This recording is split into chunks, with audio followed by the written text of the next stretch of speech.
when and why did you become a composer?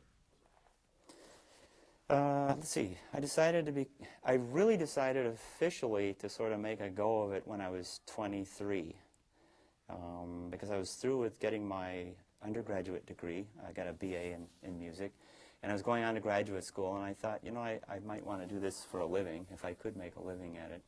But I think actually when I was younger than you guys, I decided I wanted to be in music, and I was originally going to be a concert pianist. And I used to read biographies of composers all the time.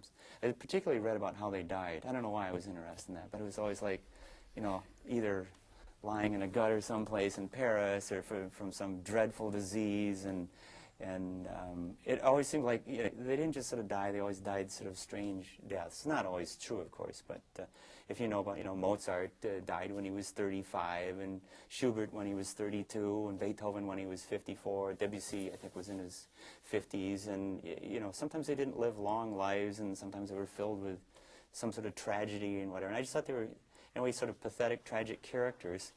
But of course, combine that, I was also very interested in music, and I was studying piano from age 10 or so.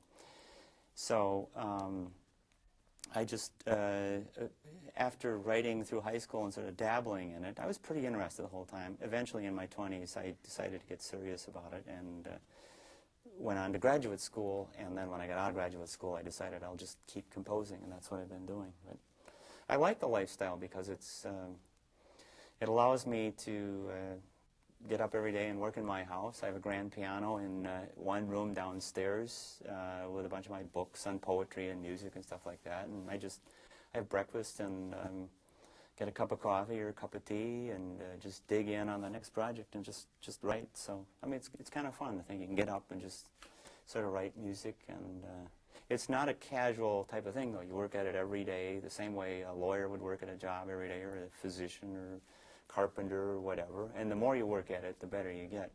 But people think that artists are, sitting around in garrets and, kind of, smoking cheap cigars and drinking cheap wine and, waking up at 2 in the afternoon and maybe thinking they'll work today or maybe they won't. And I think that stereotype comes from, watching too many romanticized movies about composers.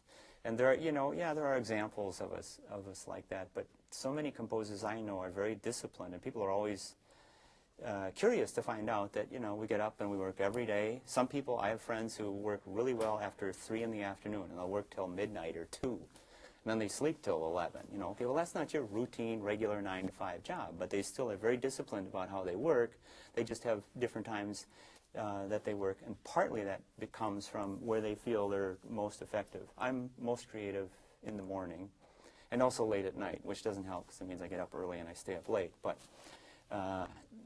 some people aren't creative until the middle of the afternoon. That's actually my worst time because I'm sort of running down a little bit then. But everybody, whether you're a potter, a poet, a sculptor, or a painter, a composer, dancer, choreographer, whatever, everybody has a certain time when their creative juices sort of work better than other times. And as long as they sort of work on that and pursue it, and you can become good. There's really no substitute for just hard work. As Woody Allen said, I think 99% of success is showing up, and it's true. If you guys are dedicated and apply yourselves, there's no reason you can't be among the best in the world at whatever you want to do. I really believe that.